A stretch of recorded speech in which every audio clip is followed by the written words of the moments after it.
So we are waiting, okay? Sounds good, thanks. Okay.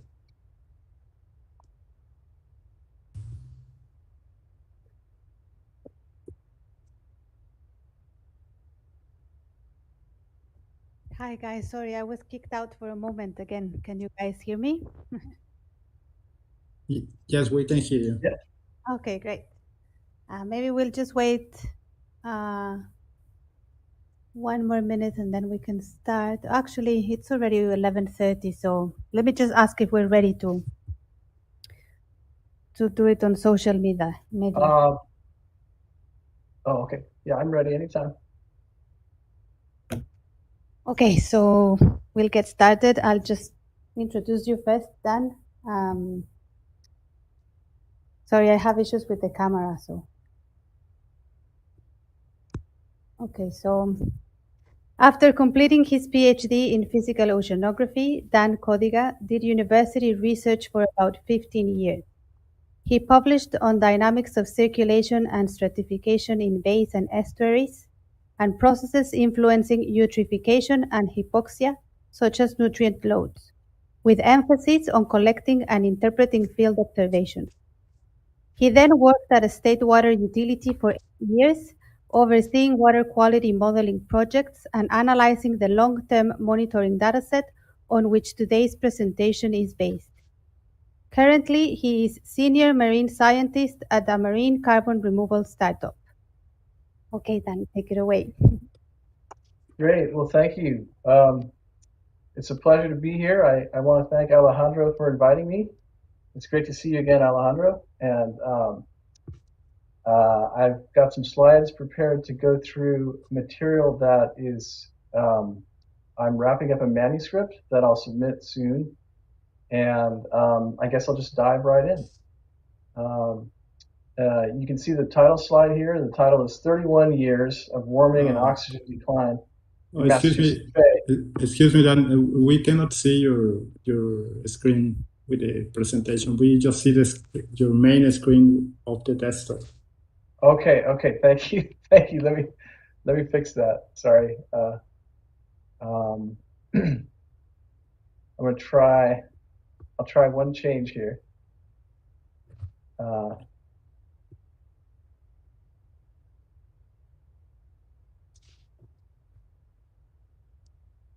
Here we go.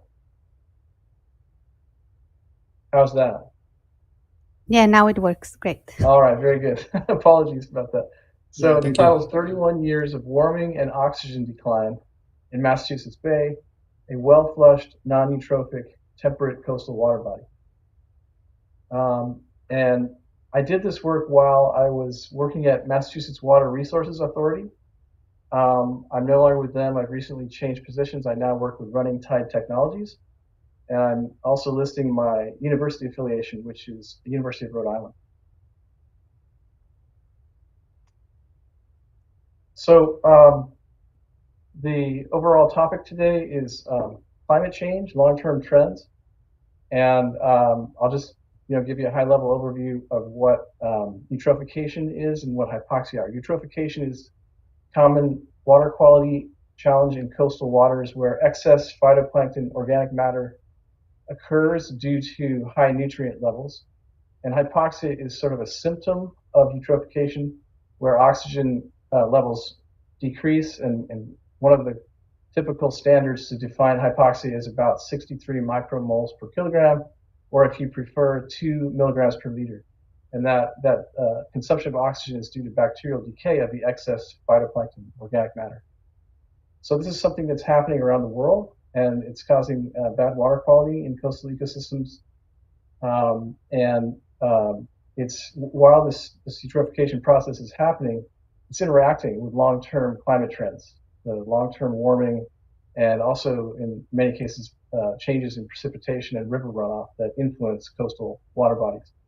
So the cartoon here is kind of a schematic showing a coastal water body and the processes that can contribute to eutrophication and hypoxia. You've got river inputs that bring nutrients. You've got wastewater effluent that can bring nutrients.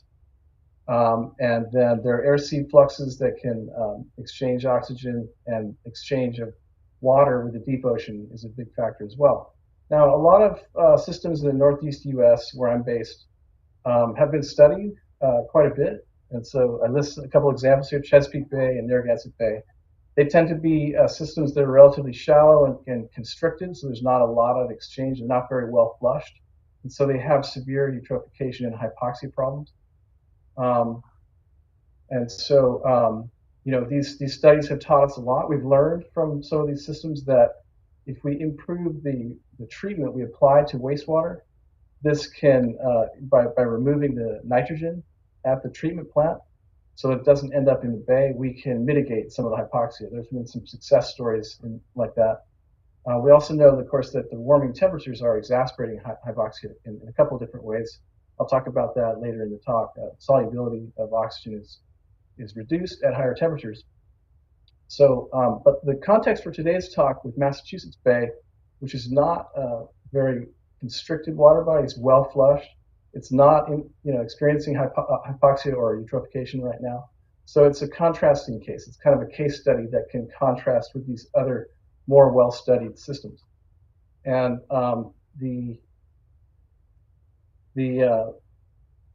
big picture here is I'd like to just highlight there can be influences that are local to the water body versus influences coming in from offshore.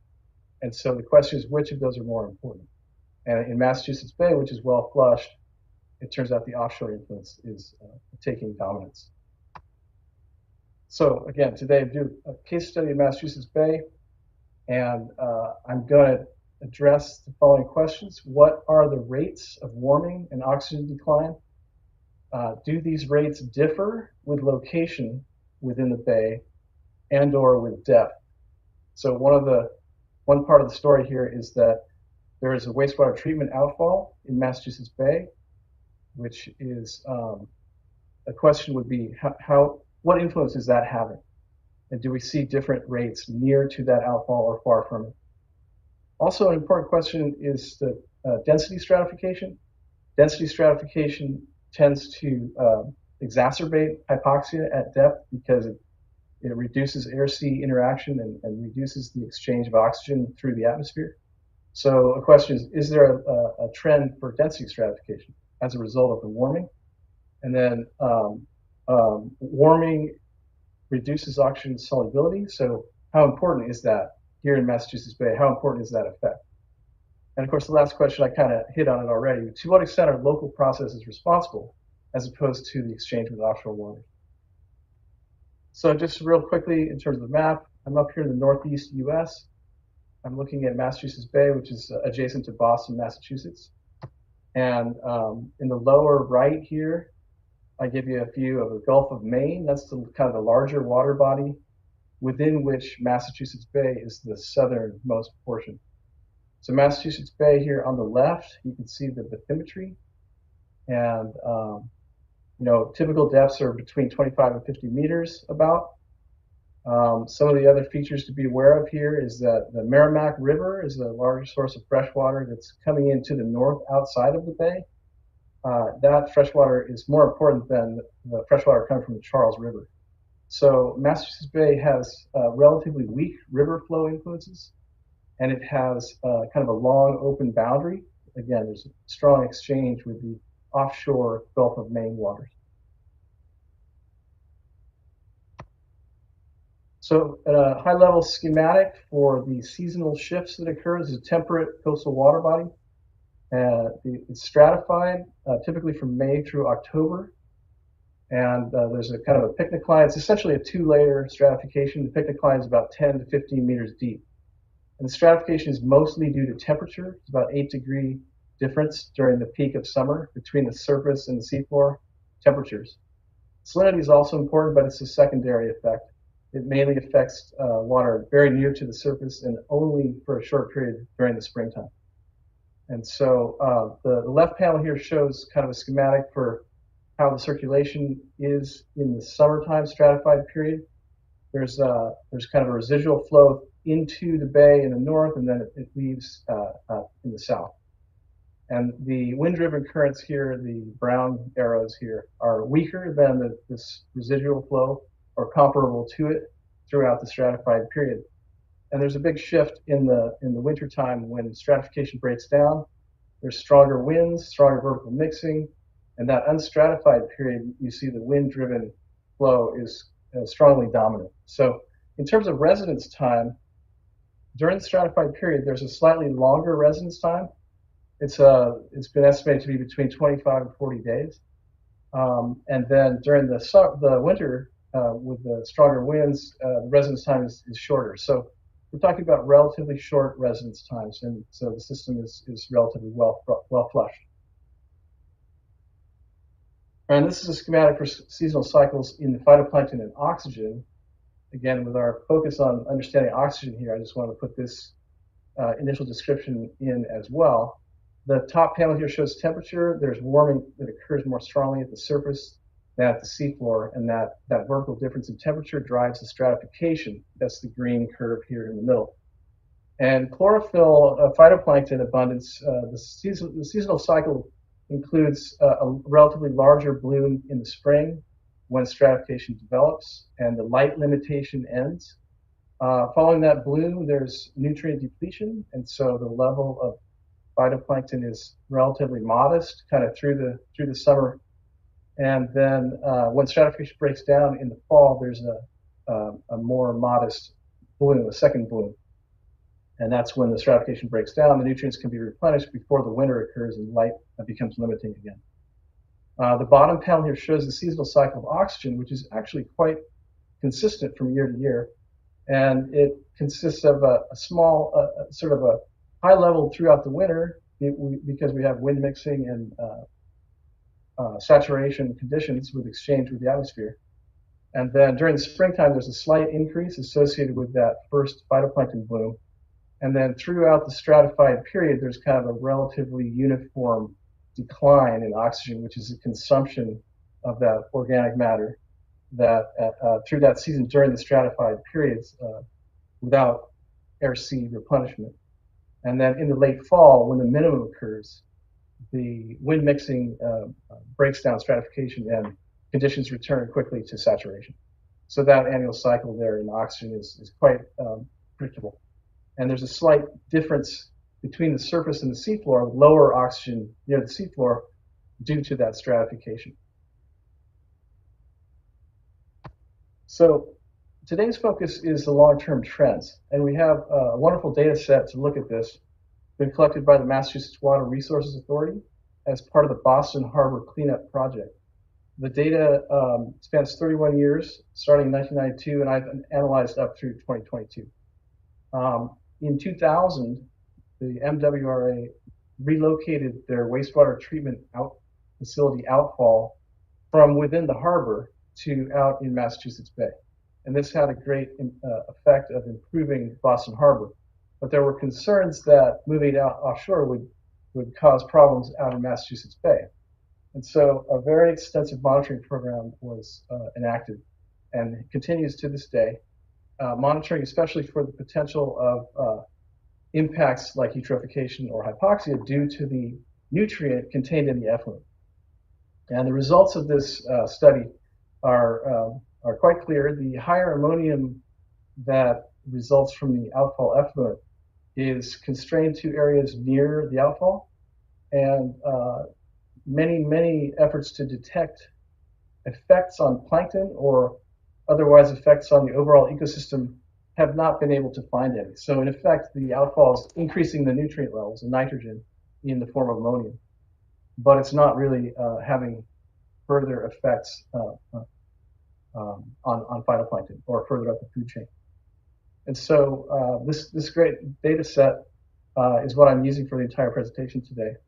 I selected 9 sites. These are the 9 sites shown here in green that kind of cover the whole bay, more or less. And these particular sites were sampled all 31 years.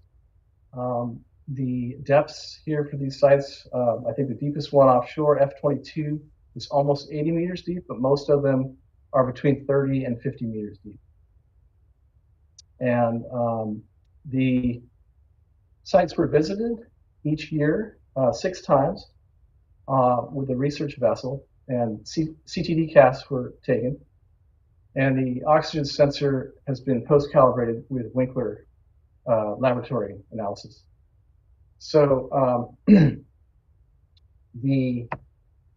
I'll show you the temporal sampling that I'm using here. This shows 1 full year and the average of the times that the surveys occurred for each of the different stations. So on the y-axis is the different stations. And you can see that I'm analyzing 6 total surveys per year, and they're fairly uniform year to year. The error bars here indicate the variability from year to year. In terms of the depth sampling at each station, there were 5 depths sampled, spanning from the near surface on down to the seafloor. And this plot is showing the range of variability from survey to survey with the error bars there. You can see near the surface, obviously the error bars are quite small, and the error bars, up to 5 to 10 meters at most in terms of depth. So we have full coverage, full water column coverage at all of the stations, which is nice, so we can look at what's happening within the water column. And these depths are labeled A, B, C, D, E, from near the surface, A, on down to the seafloor, E. So some of the plots I'll be showing you refer to the depths as A, B, C, D, E. So the method I use to calculate trends is the Thiel method. It's a standard statistical method. And I show here plots, an example of how this works for one particular station, N7. It's a 50-meter deep station. And I'm showing here the vertical mean of all the values. So that's this A to E. And the steps in the analysis, we start with the lower left here, you can see the blue measured values, the directly measured values, and then you can use those to compute a seasonal cycle, an average seasonal cycle across all 31 years. And we can call that the climatology. That's shown in black, superposed on the measured here on the left. And the next step is to difference those. So the anomalies are the difference between the measured and the climatology. The anomalies are shown on the lower right here. And then using those anomalies, that's how we apply the Thiel method to the anomalies. And the result is a linear trend shown here in the aqua color.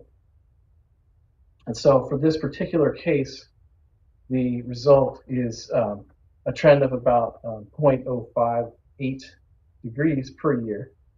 And the calculation gives you 95% confidence intervals. So I'll be showing those throughout the talk and talking about significant differences, or for certain things, differences that are not significant.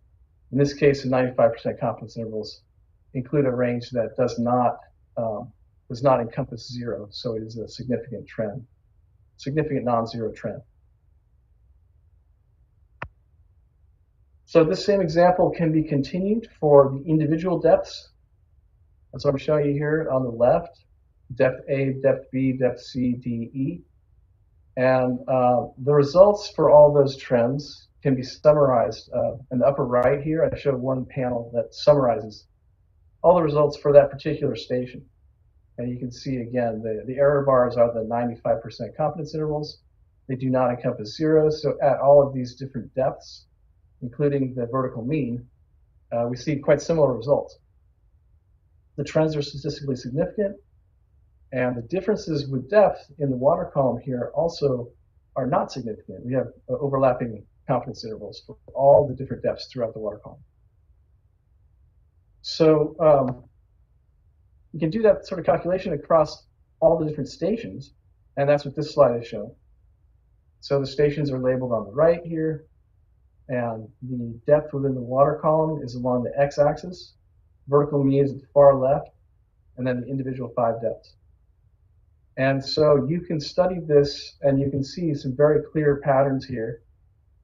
First of all, the rate of warming is not significantly different at any of these stations, nor is it different at any of the depths. So what we have here is, I was really quite surprised by this. We have a result where all the stations and all the depths have similar warming.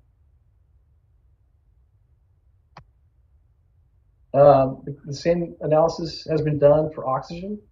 And so this is kind of walking you through the similar methods. In this case, we find the final result example for one station is showing us that oxygen is declining, that the trend is negative, that the trend is statistically significant.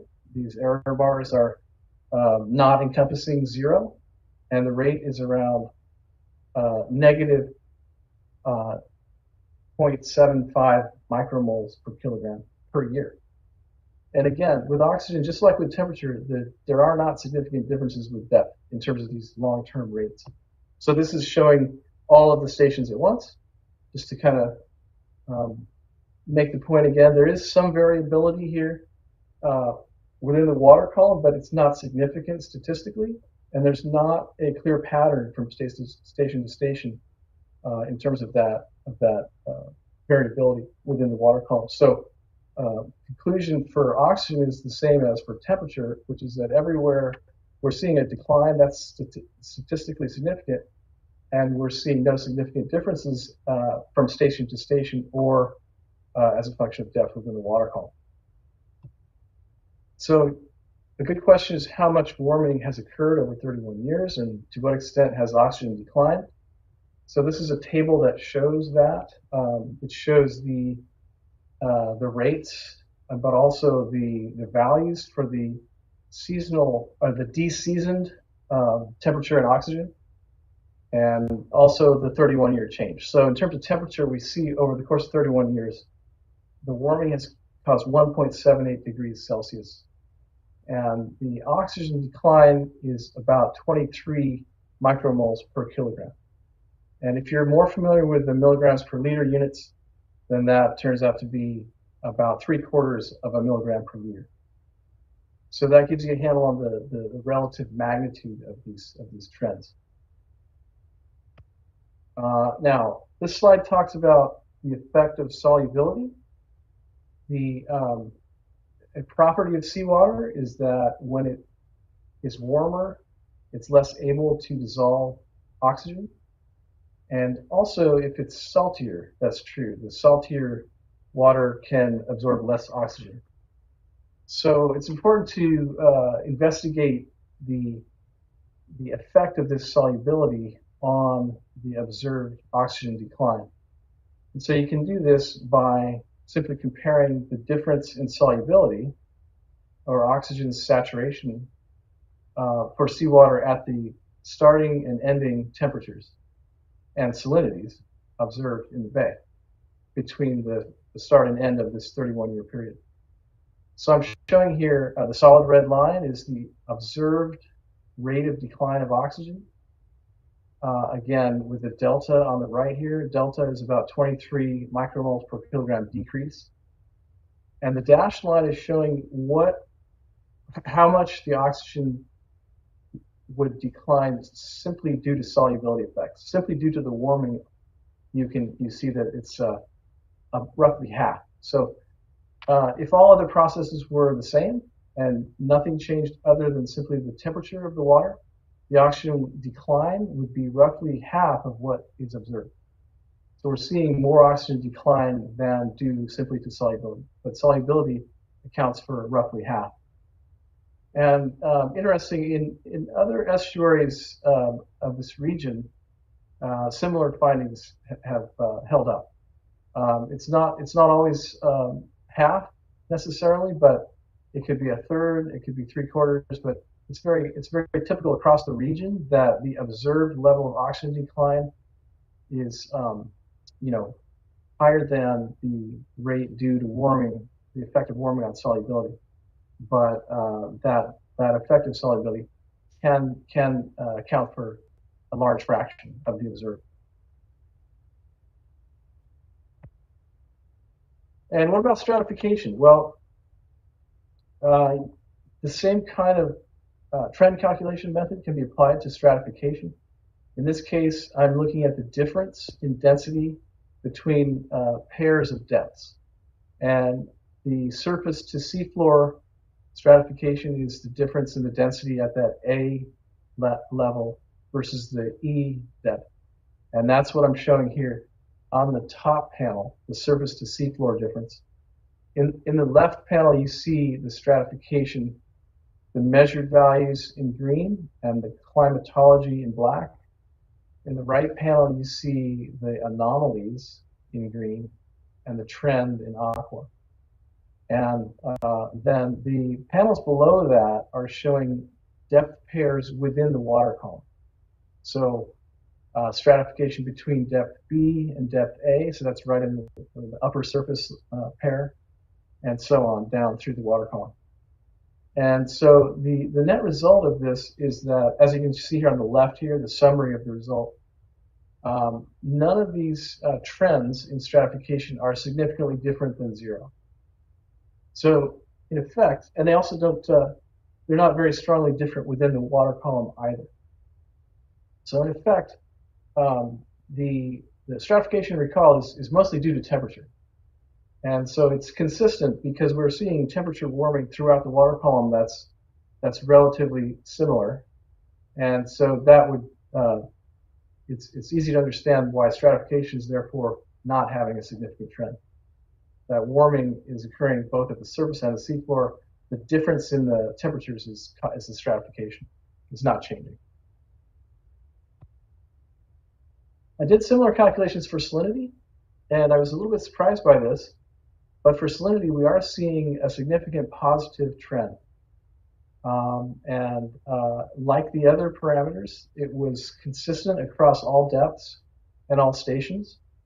It's about 0.01 gram per kilogram of salinity. And over a 31-year period, that amounts to about 0.33 salinity units. So that was interesting. That's similar to all stations and all depths, just like the trends for temperature and oxygen were. And an important question is what's the underlying cause here? Again, I touched on this in the introductory slide. There may be local processes that are effective. There may be offshore processes that are bringing water in that has these trends. And in terms of local processes, if you had different rates near the surface or near the seafloor, that would be perhaps a signature of a local influence. Or if you had the importance of wastewater effluent, which I talked about a little bit, you might expect that the rates would be different near the outfall as opposed to away from it, and we don't really see that. And of course, for salinity, I would think that the river flow influences, which are felt mainly near the surface and mainly during springtime and close to shore, we might see a pattern there spatially. We would expect maybe the stations nearer to the coastline to have differing trends if that was an important factor. But what we're seeing in the data is that these trends are not spatially variable. So I think it's fair to conclude that the lack of these kinds of patterns points to the importance of water coming in from offshore. And so the Gulf of Maine water that is on the offshore boundary has been studied quite a bit. And we understand that it is warming, and also its oxygen is declining, and its salinity is increasing as well. So those factors all are consistent with this, the trends in the bay really being driven by what's coming in from offshore. The reason for that, the increasing warming and salinity, is that in the Gulf of Maine, water is arriving from offshore, and it's a mixture coming in from the Labrador Current in the north, which is relatively fresher and colder.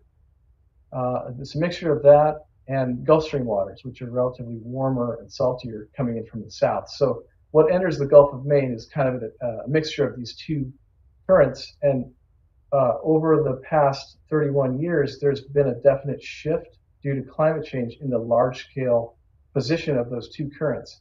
So what's happening is that relatively higher fractions of the Gulf Stream water is being supplied into the Gulf of Maine, and that water is warmer and higher in salinity.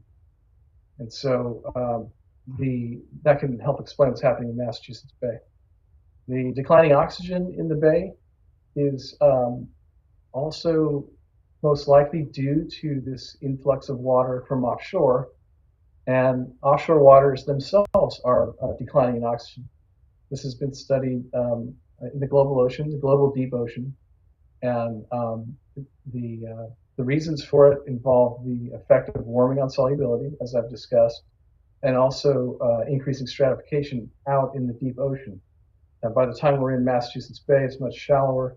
And as I've mentioned, we don't see an increase in stratification. We don't see a long-term trend for increasing stratification.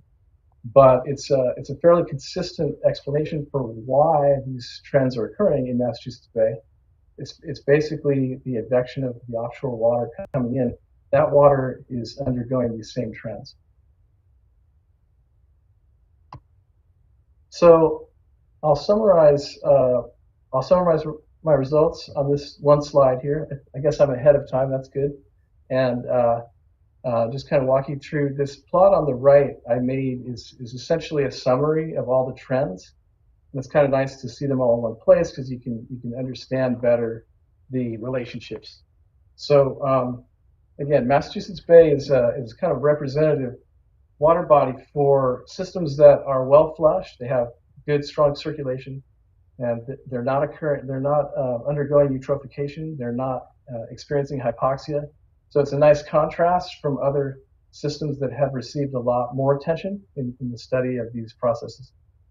And I used a 31-year data set that had 6 surveys per year at 9 sites.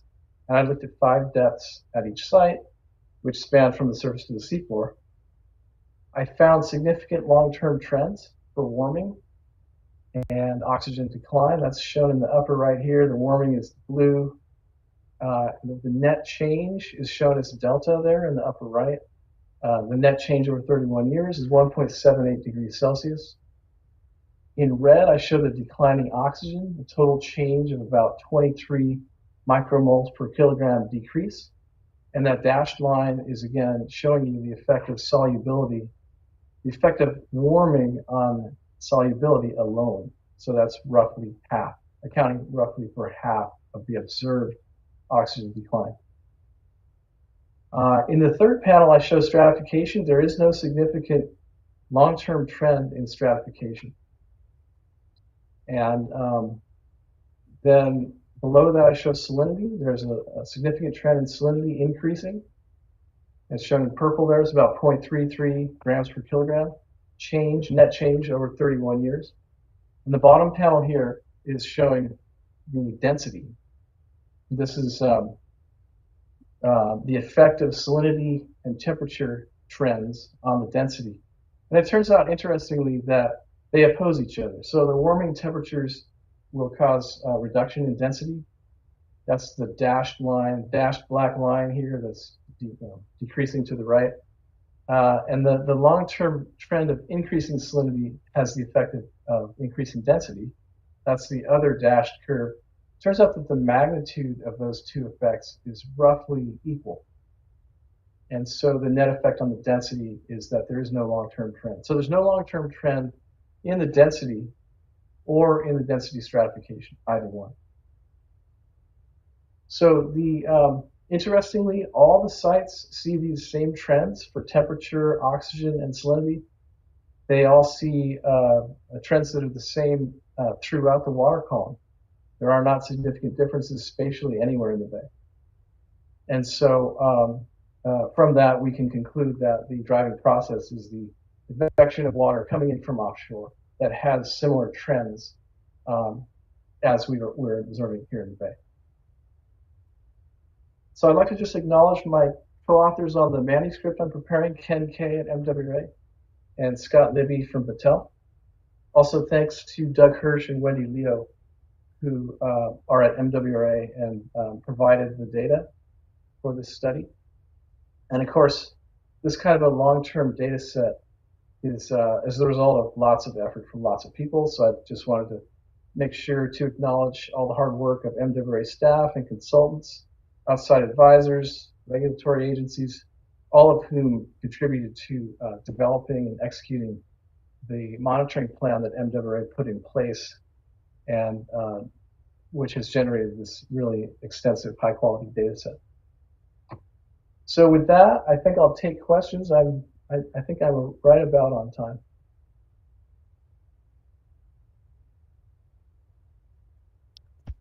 Thank you, Dan. Thank you so much for your talk. We'll take some questions. If anyone wants to ask, you can open your microphone and camera.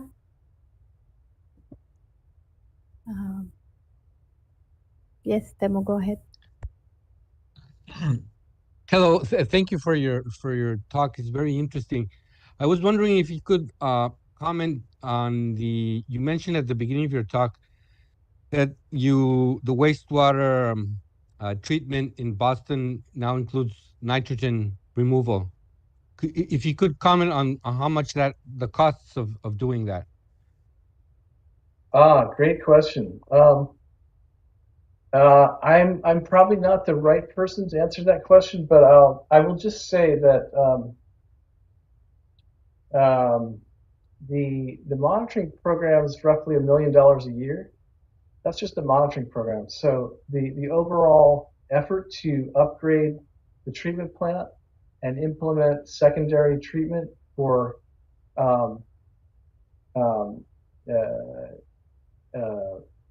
improving the water, improving the effluent was, and all the infrastructure associated with that was, I think, all together, not just the plant upgrade, but the entire project to clean up Boston Harbor. I think people have put a number on that of roughly $3 billion US dollar. I made the question because I don't know if you know, but the situation here in the border between San Diego and Tijuana is really quite dire, and I think we're very far from being able to get to proper wastewater treatment here. No? But I was curious about the range of how much it costs. Thank you. Yeah, no, I think it's, I'm not the right person to answer the question, but the information is available. There are definitely studies that have been done, and the cost, the dollar cost per kilogram of nitrogen removed is out there. That's something out there. And so I have heard a little bit about what's happening there, and I don't know the details, but I think that depending on how much nitrogen would need to be removed, and what kind of facilities are in place, I think that maybe people are already well advanced and have developed plans for how to upgrade the system and how much that might cost. But if that hasn't already been done, it certainly could be. In other words, the information is out there. We do understand enough about how the treatment plants can be upgraded, what it costs to implement secondary treatment, or the more expensive is tertiary treatment. In our case, in the Boston metro area, we only have secondary treatment, not tertiary. Tertiary treatment means you're actually removing the nitrogen. And we in Boston, we're fortunate we don't actually have to do that yet. Anyway, we don't have to bear that expense because we do have this new outfall that brings the water far enough offshore to have it diluted rapidly, and so the effects are minimized in that way. But in Narragansett Bay, I've also studied Narragansett Bay extensively, and in that case, the treatment plants were upgraded to tertiary in order to remove nitrogen, and that was quite effective. It had a definite improvement on water quality. Hypoxic conditions have been reduced as a result of upgrading the treatment plants to tertiary. And so in Narragansett, so tertiary treatment has been studied, and I could perhaps follow up with you if you'd like and try to identify some papers or some information that could give you a better handle on how much tertiary treatment costed to be implemented in Narragansett Bay. Yeah, thank you very much. Yeah, interesting question. Thanks. Are there any other questions? You can open your microphone and or camera. Well, in the meantime, I wanted to ask then, did you also sample chlorophyll, or you don't have any chlorophyll measurements in those? And if you do, Yeah. did you check for any trends in that, or? Yeah, that's a great question. I should have provided more information about that. So yes, the monitoring program, the data that I showed you today is a small tip of the iceberg. The monitoring program is much more extensive than just temperature and salinity and oxygen. So we do the monitoring, the routine monitoring does include chlorophyll as well as phytoplankton.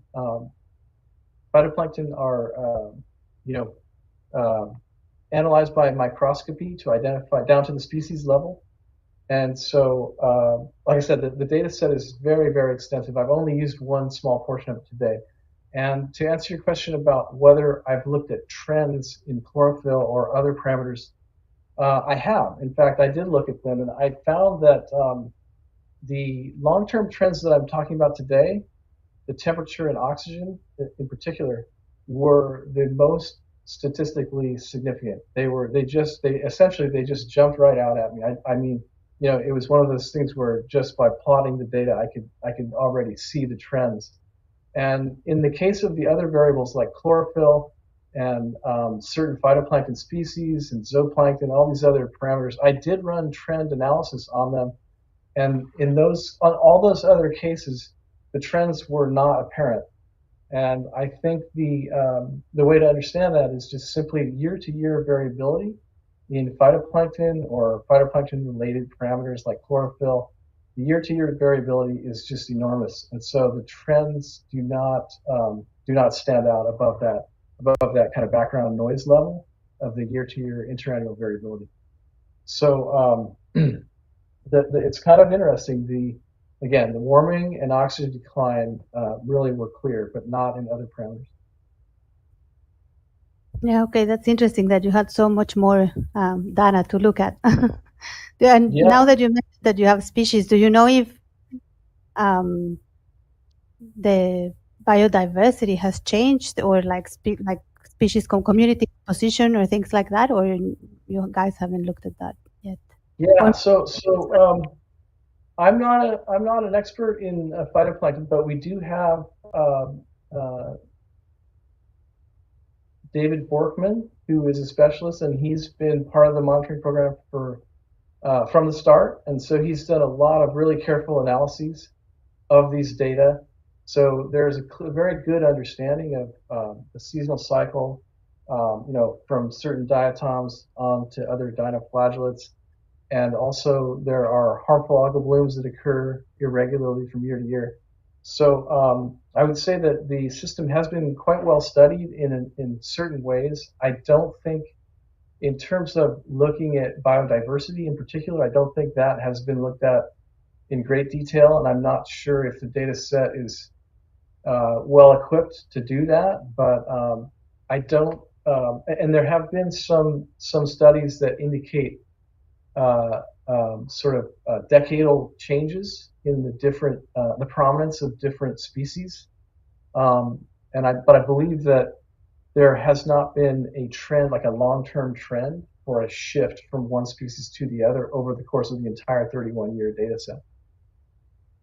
Yeah, great. But, that's yeah, I was wondering if the changes in the physical parameters are starting to have an impact on that sort of thing, but maybe it's not that obvious. Or as you were saying, like interannual variability is too big. And also another question. You mentioned that these changes have to do with like the flushing of the lagoon and the fact that the Gulf Stream is shifting northwards, perhaps, and the Labrador Stream also changing position. Does that have an impact on the residence time or on the flushing of the bay, do you think, or is simply just the shift and more water coming in from the Gulf and less from the Labrador? Or you also have a difference in the dynamics that flush the bay somehow because of these shifts of the circulation outside? I think that I don't think the dynamics of the flushing in the bay are changing. I don't know I don't know with a lot of confidence that that's true because the monitoring program doesn't really monitor currents. And so what we know about the circulation is less extensive. So I can't say for sure that circulation changes are not happening, but I will say that in the Gulf of Maine, the water enters the Gulf of Maine from offshore at a location quite far away from Massachusetts Bay. So I think what it's the main process here is that water coming into the Gulf of Maine is just simply warming and becoming saltier, and it's got lower DO in it. And then what is happening within Massachusetts Bay in terms of circulation is relatively unchanged. It's just simply bringing that changing water up into Massachusetts Bay. Okay, great. Thanks, Dan. Yeah. Any other question? Alina, do we have any questions online or Facebook?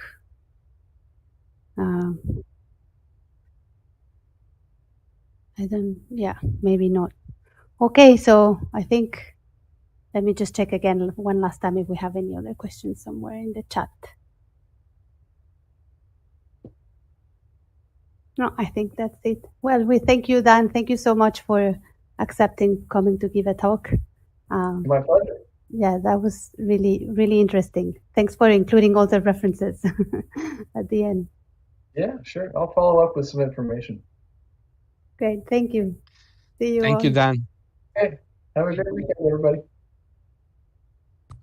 Thank you so much, Dan. It was a pleasure to have you here. Yeah, it was great.